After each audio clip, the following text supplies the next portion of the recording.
이 규제 지역도 대폭 늘었습니다. 수도권은 대부분 포함됐고 최근 집값이 크게 오른 대전과 청주로까지 넓혀 풍선 효과를 막기로 했습니다.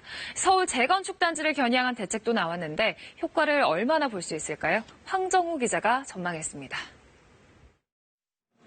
인천 송도의 한 아파트 단지입니다.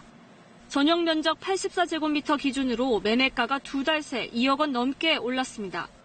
규제 지역이 아니다 보니 대출 등이 비교적 수월했기 때문인데 이번에 조정 대상 지역에 새로 포함됐습니다.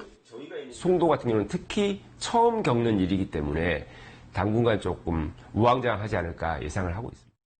정부는 일부를 제외한 경기와 인천은 물론 최근 집값 급증세를 보인 대전과 청주까지 조정 대상 지역으로 묶었습니다. 규제 범위를 한꺼번에 넓히는 규제 광역화를 통해 풍선 효과를 막겠다는 뜻입니다. 투자 수요 목적으로 들어가는 수요들이 많이 조금 차단될 수 있다는 측면에서는 효과를 기대할 수 있다고 보여집니다.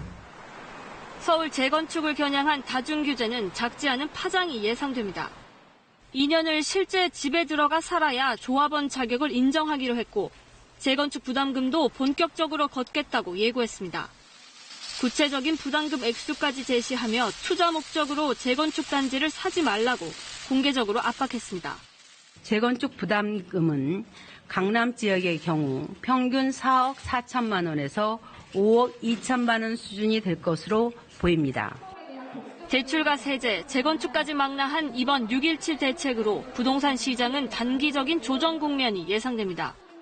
하지만 역대 최대인 유동성 그리고 공급 부족 우려 해소 없이 반복적인 규제만으로는 한계가 있다는 지적도 여전합니다.